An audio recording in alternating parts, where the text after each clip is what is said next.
வன்னியரசு குறிப்பா என்ன சொல்றாருன்னா, இது மாதிரி ஆடு மாடுனாக்க அவங்க வந்து என்னன்னாக்க அது ஒரு சமூகத்துக்காக செய்யறாங்க. திணிக்கிறாரு. கல் இறக்குறதுனா அது ஒரு சமூகத்துக்காக. அண்ணன் திருமாவே வந்து பனை நடுறதையும் கல் இருக்கிறத பற்றியும், கல் வந்து உழைக்கும் மக்களோட ஒரு பெரிய தொழில் அப்படின்னு பேசியிருக்கிறாரு. இதுல என்ன பிரச்சனை வருது வன்னியரசுக்கு? அப்புறம் பிரச்சனை வருதுனாக்க வன்னியரசு கிட்ட தானே பிரச்சனை இருக்கு.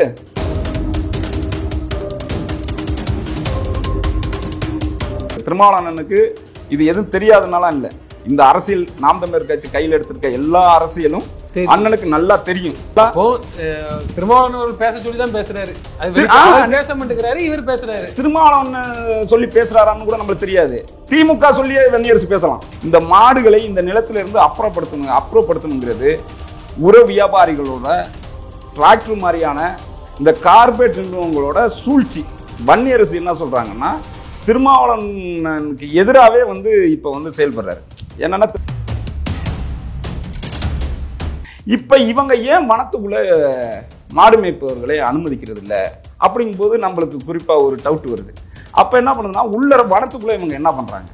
வனத்துக்குள்ள இருக்கிற கனிம வளங்களை இவங்க சுரண்டத்துக்கு வேலை செய்யறாங்களா, இல்ல இவங்க வனக்காப்பாளர்கள்லாம் இந்த மான்ல இருந்து இந்த அரிய வகை விலங்குகள் எல்லாம் வந்து இவங்க விருந்து வைக்கிறாங்கன்னு பொதுவாகவே வந்து எல்லாருக்கும் தெரியும்.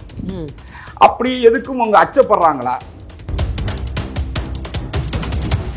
இவங்க ஏன் இந்த நேரத்தில் இப்படி முரண்படுறாங்க அப்படின்னு ஒரு கேள்வி வருது இல்ல. களத்துல ஒரு பிரச்சனை தான் இன்னைக்கு தமிழ்நாட்டில் ஒரு பிரச்சனைடா, யாரா வந்து காவந்து பண்ணுவோம் அப்படின்னா எல்லாரோட எண்ணமும் அண்ணன் சீமானா தான் இருக்கு. அண்ணன் மட்டும் ஆட்படாம நிக்கிறாரு. இப்ப அவரை வந்து எதிர்கொள்ள முடியாம தான் இப்ப திராவிடமா நின்று பேசினாக்க அடிச்சு வீழ்த்திடுவாங்க, அவங்களால நின்று பேச முடியாது.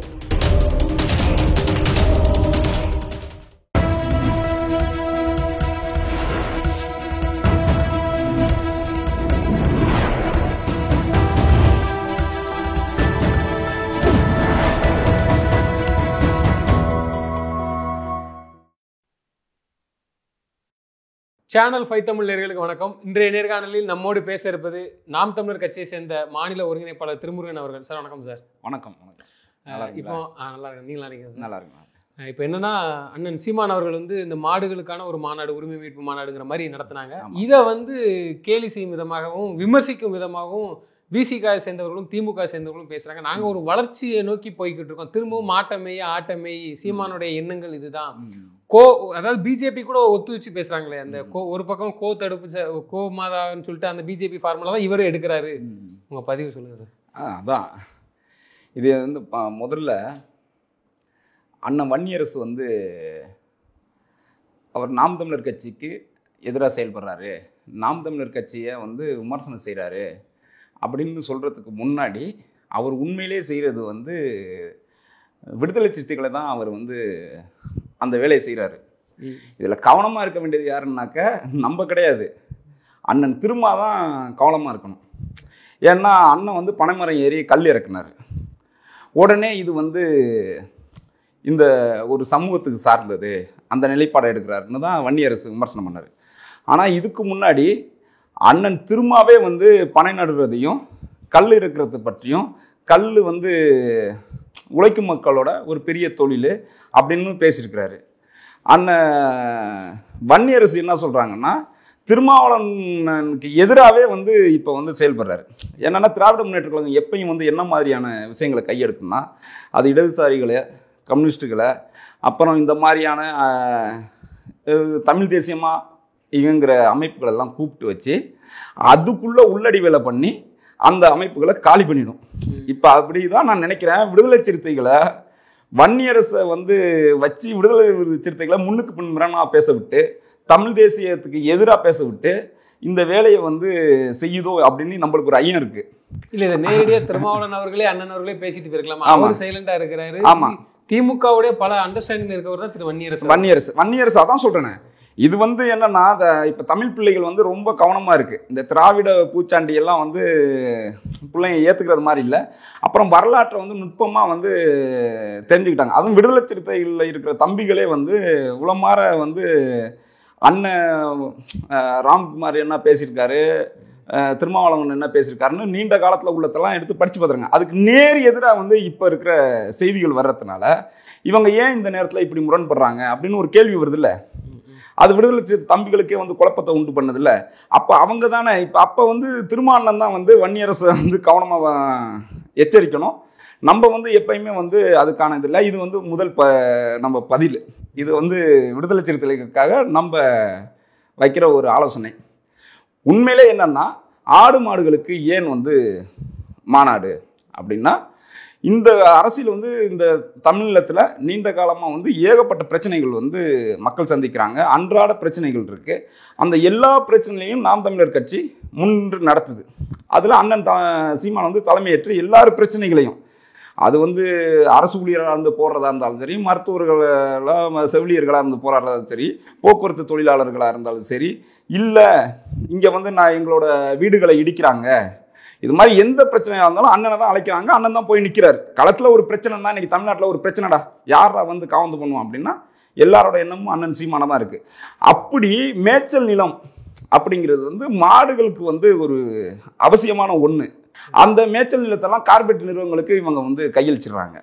அப்புறம் வனத்தில் இருக்கிற மேய்ச்சல் இடங்களுக்கு இந்த மாடுகளை செய்ய விடாமல் தடை பண்ணுறாங்க. அதைத்தான் டெவலப்னு சொல்கிறாங்க.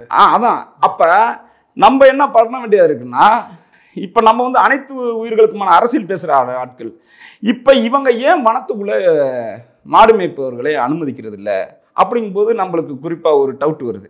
அப்போ என்ன பண்ணுதுன்னா, உள்ள வனத்துக்குள்ளே இவங்க என்ன பண்ணுறாங்க, வனத்துக்குள்ளே இருக்கிற கனிம வளங்களை இவங்க சுரண்டத்துக்கு வேலை செய்கிறாங்களா, இல்லை இவங்க வனக்காப்பாளர்கள்லாம் இந்த மான்லேருந்து இந்த அரிய வகை விலங்குகள் எல்லாம் வந்து இவங்க விருந்து வைக்கிறாங்கன்னு பொதுவாகவே வந்து எல்லாருக்கும் தெரியும். அப்படி எதுக்கும் அவங்க அச்சப்படுறாங்களா? அப்புறம் இது வந்து இவங்க சொல்றது மாதிரி இது பிற்போக்குத்தனம், கீழ்நிலைத்தனம், படித்த இளைஞர்களை வந்து பின்னோக்கி இழுத்துக்கிட்டு வர்றாங்க அப்படின்னு ஒன்று சொல்றாங்கன்னா அது வந்து குற்றச்சாட்டு இல்லை. நம்ம வந்து அந்த அனைத்து மாணவர்களும் அனைத்து படித்த இளைஞர்களும் நீங்கள் வந்து மாடு மேய்ங்க அப்படின்னு நம்ம சொல்லலை. எங்கள் அப்பா ஆசிரியர் தான். ஆனால் எங்கள் அப்பாவும் வந்து காலையில் வேலைக்கு போவார், காலையில் புல் எடுத்துக்கிட்டு வருவார், புல் போட்டுட்டு வீட்டுக்கு போவார், அப்புறம் குளிச்சுட்டு பள்ளிக்கூடத்துக்கு போவார், பாடம் சொல்லுவார், மாலையில் வந்து இது பண்ணுவார். நானும் அது மாதிரி தான். நான் இப்போக்கு போனால் கூட எங்கள் வீட்டில் இருக்க மாட்டை பிடிச்சி தண்ணி காட்டுறேன், வைக்கல் அள்ளி போடுறேன், எல்லாம் செய்கிறோம் தான். நம்ம என்னன்னா இவங்க நினைக்கிறது மாதிரி மாடு மேய்க்கிறதுங்கிறது அவ்வளோ இழிவான விஷயம் கிடையாது.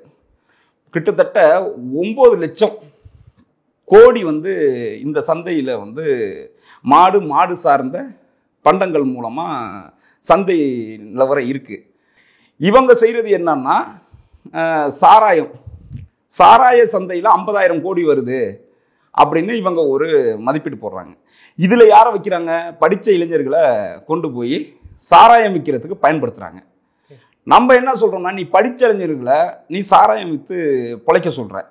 நம்ம என்ன சொல்கிறோம்னா, நீ உழைச்சி நீ செய்கிற வேலை கூட இதையும் பகுதி நேரமாக செஞ்சுக்க. இல்லை வேலை கிடைக்காது. நீ கடைசி 15 வருஷமா இவங்க அரசு ஏதாச்சும் வந்து இது போட்டாங்களா, பணி நிமித்தம் பண்ணாங்களா? பண்ணவே இல்லைல்ல. ஏற்கனவே இது பண்ணத்தையும் தடுத்துட்டாங்க. இப்போ இந்த படித்த இவ்வளோ பேரை படிக்க வச்சு நீங்கள் என்ன பண்ணீங்க? உங்கள்கிட்ட இந்த அரசு திராவிட முன்னேற்ற கழகம் இல்லை, அனைத்து இந்திய அண்ணா திராவிட முன்னேற்ற கழகமும் கடைசி 10 வருஷமா பணி நியமனம் செய்யலை, திராவிட முன்னேற்ற கழகமும் செய்யலை. நீங்கள் இந்த ரெண்டையுமே செய்யாமல் வந்து நீங்கள் என்ன பண்ணுறீங்க? அரசு நிதி நெருக்கடி. அது அரசுக்கிட்ட உங்கள்கிட்ட நிதி நெருக்கடிங்கிறீங்க. அப்போனா உங்களுக்கு நிதி வருமானம் வர்றதுக்கான உங்கள்கிட்ட என்ன திட்டம் இருக்குது, வழி இருக்குது? நீங்கள் 21லேருந்து 51லேருந்து இப்போ 21 காலகட்டம் வரைக்கும் நீங்கள் வந்து வாங்கின 4.5 லட்சம் கோடி கடன் வாங்கியிருந்துச்சு தமிழ்நாடு அரசு. இந்த கடைசி 4 வருஷத்தில் 4.5 லட்சம் கோடி கடன் வாங்குது இப்போ இருக்கிற திமுக அரசு. வாங்கி என்ன பண்ணாங்க? 1000 ரூபா மாதம் கொடுக்குறாங்க. இந்த 1000 ரூபா கொடுக்கறதுக்கு நான் ஒரு கேள்வி கேட்குறேன். ஒருவேளை நீங்கள் 1000 ரூபா கொடுக்குறீங்க, இப்போ இந்த மக்கள்கிட்ட தான் சொல்லணும், நம்ம மக்களே உங்களுக்கு இவங்க 1000 ரூபா பணம் கொடுக்குறாங்க. உங்கள் 1000 ரூபாங்கிறது உங்கள் வருஷத்துக்கு 12,000 ரூபாய். அப்போ உங்கள் வீட்டில் ஒருத்தர் குடிக்கிறார். அவர் உங்கள் கணவனாக இருக்கலாம், உங்கள் அப்பாவாக இருக்கலாம், உங்கள் அண்ணனாக இருக்கிறாங்க. ஏன்னா இங்கே வந்து கிட்டத்தட்ட 1 கோடி பேருக்கு மேலே குடி நோயாளிகளாக குடிக்கிறவங்களாம் இருக்காங்க. இப்போ ஒரு நாளைக்கு 200 ரூபான்னு வச்சுக்குவோம். 500 ரூபா குடிக்கிறாங்க, நம்ம வேண்டாம் சராசரிக்கு 200 ரூபான்னு வைப்போம். அப்படின்னா மாதத்துக்கு 6,000 ரூபா அவங்க வீட்டிலேருந்து குடிக்கிறதுக்கு மூலமாக வாங்கிக்கிறாங்க. வாங்கிக்கிட்டு இவங்க கொடுக்குறது எவ்வளவு கொடுக்குறாங்க? 1000 ரூபா கொடுக்குறாங்க. அதுவும் அத்தனை பெண்களுக்கும் கொடுக்கல. அப்ப 6000 ரூபாய் வாங்கிக்கிட்டு 1000 ரூபாய் கொடுக்கறது உன்ன 5000 ரூபாய் ஏமாத்துறாங்கன்னு அர்த்தம். புரியுதா? அப்புறம் இவங்க வந்து பேருந்து இலவசம் அப்படின்னு சொல்றாங்க. பேருந்துக்கு ஒரு நாளைக்கு ஒரு மாதத்துக்கு 100 ரூபா 150 ரூபாய்க்கு பாஸ் எடுத்துட்டு போயிடலாம். அந்த 150 ரூபா அப்பனா 1150 பயணிக்கலாம். இப்ப 1150 ரூபா நீ வாங்குறது எவ்வளவு? 6000 ரூபாய்.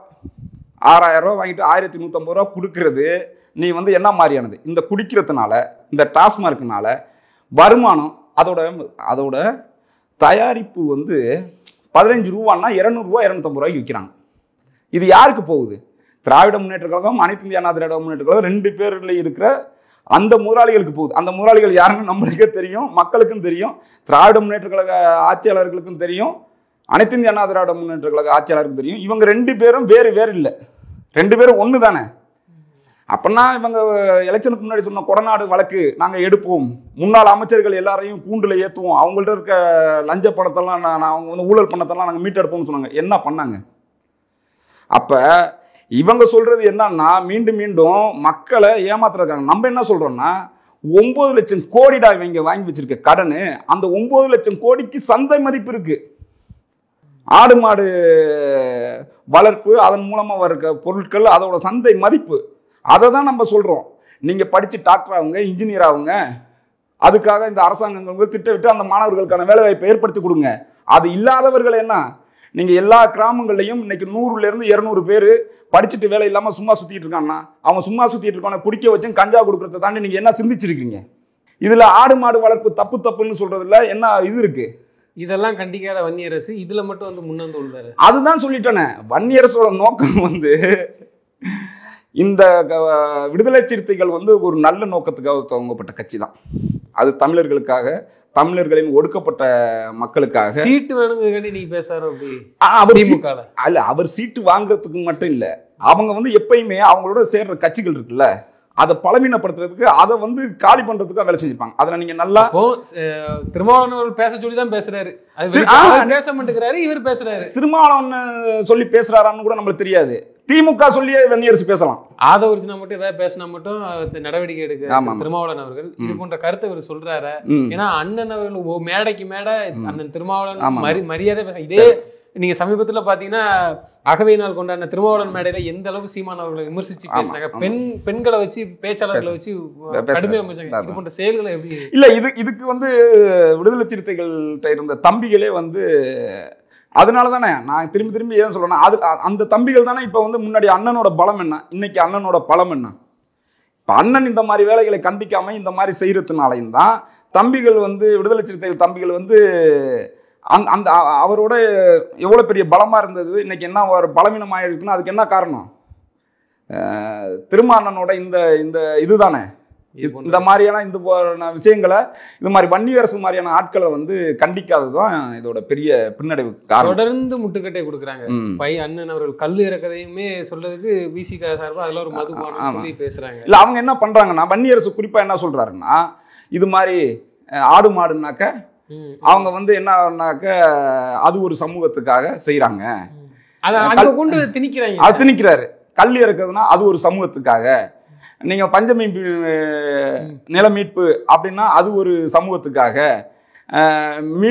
மீனவர்கள் பிரச்சனையை முன்னெடுத்துனாக்கா அது ஒரு சமூகத்துக்காக அப்படின்னு சொல்றாங்க. நீ எங்கேயும் பிரச்சனை இல்லாம இருக்கிறதான சமூகம் வந்து அமைதியா இருக்கும். நீ எல்லா இடத்துலையும் பிரச்சனை வச்சிருந்தாக்கா அந்த பிரச்சனையை போய் எடுத்தா நீ ஒவ்வொரு சமூகம்னு அதுக்கு ஒரு காரணம் கப்பிருக்க. அப்படியே பார்த்தாக்க தமிழ் சமூகம் எல்லாத்துக்குமாக தானே போய் நிற்குது. அப்புறம் தமிழர்களா போய் நிற்கிறாங்கன்னு அர்த்தம். அப்புறம் பஞ்சமீட்பு நிலத்துக்கு ஒட்டுமொத்த தமிழ்நாட்டில் இருக்க அத்தனை சமூகங்களையும் ஒரே இடத்துல நிற்க வச்சு ஒரே குரலா கொடுக்க வைக்கிறாங்கல்ல. அப்படின்னா சமூகங்கள் வந்து ஒன்றுபட்டு தமிழர்களா தலை நிமிர்ந்து நிற்குதுன்னு தானே அர்த்தம், ஒத்த கோயிலுக்கு வருதானே அர்த்தம். அது நல்லது தானே. இதுல என்ன பிரச்சனை வருது வன்னியரசுக்கு? அப்புறம் பிரச்சனை வருதுன்னாக்கா வன்னியரசு கிட்ட தானே பிரச்சனை இருக்கு. நீ எல்லாத்தையும் கூட சமூக, அப்புறம் இன்னைக்கு வந்து சூழல் வந்து ஒரு தொழிலை வந்து ஒரு சமூகமே பார்க்கறது இல்லை. இப்ப ஆடு மாடு வளர்ப்பதும் மேய்ப்பதும் வந்து ஒரு சமூகத்துக்கானதா இருக்கு. தமிழ்நாட்டில் எல்லாரும் தானே பண்றாங்க, எல்லா குடும்பங்களும் தானே பண்ணுது. இப்ப இது வந்து பாருங்க, இந்த கருப்பட்டி கார்பரேட் கைக்கு போற அளவுக்கு வியாபாரமா ஆயிட்டு, அது எப்படி ஒரு சமூகத்துக்கானதா மாறும்? அப்புறம் இன்னைக்கு பனை ஏறுறது வந்து ஒரு மனிதன் மட்டும் இல்லை, இப்ப எந்திரங்களே வந்துட்டு அதுக்கெல்லாம். அப்ப இது வந்து ஒரு சமூகத்துக்குள்ள கொண்டு போயிருக்கிறது இவரோட குறுகிய மனப்பான்மை தான் செய்தோஞ்சு. சாதி மறுப்பு பேசிக்கிட்டு இருக்க திரு வன்னியரசு விசிகா போன்றவர்களா இது போன்ற செயல்கள்ல வரும்போது உங்களை ஒரு சாதி முத்திரையா குத்தி இது என்ன வேலை செய்யும், அவங்களுக்கு அது கூட நோக்கம் கிடையாது. திராவிட முன்னேற்ற கழகத்துக்கு அவங்கள்ட்ட இந்த அவங்க தூண்டி விட்டு வேலை பார்ப்பாங்க. இவங்களுக்கு தெரிய வேண்டாமா எல்லோருக்கான கட்சி விடுதலை சிறுத்தைகள் வெளியில ஒரு பேச்சு பேசுறாங்க, அதே நேரத்தில் பேசாமே தவிர்த்திருக்கலாம். இதை முட்டு கொடுத்து பேச இல்ல, இவங்க பேசாம விட்டுட்டாதான் இந்த திராவிட முன்னேற்ற கழகம் இவங்களை வந்து இது பண்ணிடுமே. இப்ப அண்ணனுக்கு வந்து பிரச்சனை வந்து அவருக்கு நம்ம திருமாவளவனுக்கு இது எதுவும் தெரியாதனால இல்ல, இந்த அரசியல் நாம் தமிழர் கட்சி கையில் எடுத்திருக்க எல்லா அரசியலும் அண்ணனுக்கு நல்லா தெரியும். அவர் வந்து இந்த அதான் சொல்றேன், திராவிட முன்னேற்ற கழகம் எப்பையும் இந்த நல்ல தீவிரமா வர்ற வெறி கொண்டு வர்ற இயக்கங்களை, அறிவுபூர்வமா வர்ற தமிழ் தேசிய அமைப்புகளை அந்த சமூகத்துக்காக முன்னிறுத்தி ஒடுக்கப்பட்ட மக்களுக்கு வர்றவங்களை கூப்பிட்டு கையில வச்சு அவங்கள அடிச்சு துவம்சம் பண்ணி அவங்களுக்குள்ளேயே கலகம் மூட்டி அப்புறம் இன்னொரு தமிழ் தேசிய ஆற்றல் வந்துச்சுன்னா அதுக்கு எதிராக பேச விட்டு இவங்க பேச விடாம இவங்களை விட்டு பேச விட்டு அதுக்குள்ள உட்பட. ஆமா, அண்ணன் வேல்முருகன் பாருங்க, அவர் ரத்தமே தான் அண்ணனை கூட்டிட்டு இருப்பாரு. ஆனா இந்த தேர்தல் வந்தோம்னா இப்ப நிலைமை என்ன இருக்கு? இப்ப அந்த ரத்தம் தான் வந்து அந்த ரத்தத்தோட ரத்தங்கள் தான் வந்து இன்னைக்கு நேர் எதிராக வந்து இந்த மாதிரி பண்ணுது. இதுல இந்த இடத்துல கொண்டாந்து நிப்பாட்டுறாங்க பாருங்க, இதுதான் திராவிட சூழ்ச்சி. இந்த சூழ்ச்சிக்கு ஆட்படுறவங்க ஆட்படாதவங்க, இதுல இந்த சூழ்ச்சியில எல்லாரும் ஆட்படுறாங்க, அண்ணன் மட்டும் ஆட்படாம நிக்கிறாரு. இப்ப அவரை வந்து எதிர்கொள்ள முடியாம தான் இப்ப திராவிடமா நின்று பேசினாக்க அடிச்சு வீழ்த்திடுவாங்க, அவங்களால நின்று பேச முடியாது. அதனால நம்ம ரத்த உறவுகளை வந்து வச்சு இது மாதிரி பண்ண வைக்கிறாங்க. குறிப்பாக பரவலாக பார்க்கப்படுது. திரும்பவும் ஆட்டம் வைக்கிறதா கட்சி விமர்சனங்களை தாண்டி பொதுவாக அது ஒரு கருத்தை மட்டும் சொல்லுங்க. அதான், மாடு மேய்ப்பது வந்து தவறானது அல்ல. ஐயா வைரமுத்து வந்து அவர் இதுவரை நான் அதில் வந்து அவர் மாடு மேய்த்ததை பற்றி பதிவு பண்ணியிருப்பார். நான் வந்து அதை ஒரு மாடு மேய்த்து கொண்டு படித்திருக்கிறேன். இப்போ மாடு மேய்த்ததுனால் வந்து ஒருத்தர் வந்து வீழ்ந்துருவார், அவர் தாழ்ந்துருவாருங்கிறதெல்லாம் அது வந்து உண்மைக்கு புறம்பானது. அண்ணன் சொல்கிறது மாதிரி இயேசுநாதர், ஐயா நபிகள், நம்ம மாயோன் எல்லாருமே வந்து மாடு மேய்த்திருக்கிறார்கள். மாடு மேய்ப்பர்கள் தான். மேய்ப்பர்களில் வந்து இது வந்து என்னன்னா உன்னோட வாழ்வியல்ல சார்ந்தது. உன் வாழ்வியல் சார்ந்து அது உனக்கு ஒரு வளமான ஒரு வாழ்வாதாரமாக இருக்கிறது. அதில் இந்த ஒரு குடும்பத்துக்கு ஒரு 5 பேரோ 4 பேரோ இருந்தால் 4 பேருக்குமான வேலைவாய்ப்பு வந்து இந்த நிலத்தில் இல்லை. எவரோ ஒருத்தர் வெளிநாட்டில் போய் சம்பாதிக்கிறாரு, 4 பேர் இங்கே தான் இருந்திருக்காங்க. அப்படி இது உன் வாழ்க்கையில் ஒரு இழிவானதல்ல. இதில் சந்தை மதிப்பு, சந்தை பொருளாதாரம் வந்து கிட்டத்தட்ட 9 லட்சம் கோடி வந்து இருக்கு. அதனால இது செய்யறது தவறல்ல. இதை வந்து மாடு மேய்ப்பது, மாடு இது வியாபாரம் பண்றது அப்படிங்கிறத வந்து இழிவுபடுத்துறத தான் நம்ம வன்மையாக கண்டிக்கிறோம். அப்புறம் நம்ம என்னன்னா மீண்டும் மீண்டும் மக்கள்கிட்ட சொல்றோம், நீங்க படிச்சுட்டு நீங்க வந்து எந்த வேலை வேணாலும் பாருங்க, பகுதி நேரமா இதை முடிஞ்சா பாருங்க. அப்படி வேலை இல்லாதவர்கள் இதை பார்க்கறத இழிவுபடுத்தாதீங்க. நீங்க பாடி சேமிங் பண்றது மாதிரி நீங்க வந்து ஏற்கனவே வேலை செய்தவர்களை, ஒடுக்கப்பட்ட மக்களை நீங்க அவங்க வேலை செய்யறதை வச்சு இழிவு பண்ணது மாதிரி இந்த மாடு மேய்ப்பது, இந்த சந்தை பொருளாதாரத்தில் இவ்வளவு மதிப்பு உள்ளதை நீங்க திட்டமிட்டு, நான் என்ன திட்டமிட்டுன்னு சொல்றேன்னா, இந்த மாடுகளை இந்த நிலத்தில இருந்து அப்புறப்படுத்தணுங்கிறது உர வியாபாரிகளோட, டிராக்டர் மாதிரியான இந்த நிறுவனங்களோட, இந்த கார்பரேட் நிறுவனங்களோட சூழ்ச்சி. அதை தான் இவங்க பண்றாங்க. இதை மக்கள் தான் புரிஞ்சுக்கணும். ஏன்னா இன்னைக்கு உரம் வந்து எவ்வளவு பெரிய ஒரு சந்தை மதிப்பா இருக்கு. அதன் மூலமா எவ்வளவு நோய்களை மக்கள் சந்திக்கிறாங்க. அப்ப வந்து நம்ம இந்த மண் வந்து விவசாயம் சார்ந்த மண். இதுல வந்து இருக்கிற இந்த சாணம்ங்கிறது ஒரு பெரிய மூலப்பொருள். சாணம் பெரிய மூலப்பொருள். அந்த மூலப்பொருளை உங்கள்கிட்ட இருந்து அப்புறப்படுத்தணும். அப்புறம் டிராக்டர் மாறான எந்திரங்களை கொண்டாந்து இந்த மக்கள்கிட்ட திணிக்கணும். அந்த திணிக்கிறதன் மூலமா மண்ணில் இருக்க நுண்ணுயிர்கள் வந்து பாதிக்கப்படுது. நம்மாளூர் ஐயா அதை விளக்கமா நிறைய சொல்லிட்டாரு. இது வந்து சூழ்ச்சி, ஆரிய சூழ்ச்சி எப்படியோ அது மாதிரி தான் திராவிட சூழ்ச்சி. அதுல இருந்து இவங்களை மக்களை காவந்து பண்றதுக்காக நாங்க சொல்றோம் முடிஞ்சு, நாங்க மக்களுக்கு மேல்நிலையிலேருந்து கீழ்நிலைக்கு கொண்டு வர்றதுக்கு இல்லை. நீங்க எல்லா விதமான கல்வியையும் படிங்க. நீங்க ஆரம்ப கல்வியிலிருந்து நீங்க வந்து டாக்டரேட் பண்ற வரைக்கும் அனைத்து கல்வியும் உயர்தரமாக நாம் தமிழர் கட்சி தான் தர்றேன்னு சொல்லுது. அதுவும் இலவசமாக. ஏன் சொல்லுது? எல்லாரையும் இது பண்ணுறதுக்கா? இவங்க முற்போக்கு சக்திகள் நாங்கள் வந்து முன்னிறுத்தணும் அப்படின்னு பார்த்தாக்க நீங்கள் காசு இல்லாமல் தானே எல்லாத்தையும் இலவசமாக கொடுக்குற இன்னும் சொல்கிற இலவச தேர்தலுக்கு இலவசம் அறிவிக்கிற நீங்கள் கல்வியை ஏன் இலவசமாக்கலை? உங்கள் ஆளுக்கு தானே கல்வி நிறுவனங்கள் நடத்துகிறாங்க, அப்படியே இலவசமாக கொடுத்துட வேண்டியதானே? நாம் தமிழர் கட்சி தானே அதை சொல்லுது. அப்போனா நாம் தமிழர் கட்சிக்கு நோக்கம் இருக்கு. ஒரு சிபிஎஸ்சி நடத்துறாரு, அவரும் நடத்துறாரு, அண்ணனும் நடத்துறாரு. அப்போ நம்ம வந்து ஆரம்ப கல்வியிலிருந்து உயர்தரமான எல்லா கல்வியிலையும் இலவசமாக தர்றோம், மருத்துவத்தை இலவசமாக தர்றோம் அப்படின்னா மக்களை முன்னேற்றத்துக்கு வருமா பின்னிறக்கிறது சொல்கிறோமா? நீங்கள் உங்கள்கிட்ட நிறையா வந்து இந்த மாதிரியான நம்ம நிலம் சார்ந்து தான் 5 திணை சார்ந்து நிலத்தை பிரித்து நம்ம இந்த நிலம் சார்ந்து நீங்கள் வந்து இதை வாழ்வியல் முறையை வச்சுக்கோங்க, தற்சார்பு வாழ்வியல் முறையை வச்சுக்கோங்கன்னு சொல்கிறது உயர்ந்த ஒரு நிலையை மக்கள் அடைய வைக்கிறதுக்கு தான் பேசுகிறோம். நீங்கள் டென்மார்க்கோ மற்ற நாடுகளோ உங்களுக்கே தெரியும், அந்த நாடுகளெல்லாம் பால் உற்பத்தி சந்தை மதிப்பை எவ்வளவு பயன்படுத்துகிறாங்கன்னு உங்களுக்கு தெரியும். அதனால தான் நாங்கள் சொல்கிறோம் தமிழ்நாட்டில் அந்த எல்லா வாழ்வியல் சூழலும் இருக்குது, மாடு வளர்ப்பதற்கான சூழல் இருக்குது. அதுக்காக தான் நம்ம இதை குறிப்பிட்டு சொல்கிறோம். அப்புறம் இது மாதிரி வனத்தில் மாடு மேய்ப்பது அது ஆடு மேய்ப்பது வந்து குற்றம்னு சொல்ல முடியாது. அதை நாங்கள் வன்மையாக கண்டிக்கிறோம். அதை வந்து திருப்பி நாங்கள் வந்து அண்ணன் வந்து மீண்டும் இவங்க ஒரு மாடு மேய்க்க போகிறவர்கள் அழித்து எந்த இடத்தை தள்ளி விட்டார்களோ அந்த இடத்தில் மாடுகளையும் ஓட்டிக்கிட்டு அண்ணன் வந்து இது பண்ண போகிறாரு. இது ஒரு சமூகத்துக்கானது இல்லை, இந்த சமுதாயத்துக்கானது, ஒட்டுமொத்த தமிழர்களுக்கானது. நாங்கள் தமிழர்களுக்காகவும் தமிழர்கள் வாழ்வுக்காகவும் அவங்கள உயர்த்தி வைக்கிறதுக்கு தான் இந்த நிலைப்பாடை எடுக்கிறோம். எல்லா விதமான மூலமும் அவங்களுக்கு வருமானம் வரணும், அதன் மூலமாக அவங்க தற்சார்பில் நிறைவு பெற்று தன்னிறைவு பெற்று அவங்க வாழ்வு அவங்களை சார்ந்ததாக இருக்கணுங்கிறதுக்காக தான் நாங்கள் இந்த நிலைப்பாடை எடுத்திருக்கிறோம். அதனால் இவர் வன்னியரசு மாதிரி ஆட்கள் சொல்கிற குற்றச்சாட்டெல்லாம் அது திராவிட சூழ்ச்சியில் மாட்டிக்கொண்டவர்களின் குற்றம். நன்றி. நிச்சயமா சார், தொடர்ந்து தங்களது கருத்துக்களை நன்றி. நன்றி நன்றி நன்றி.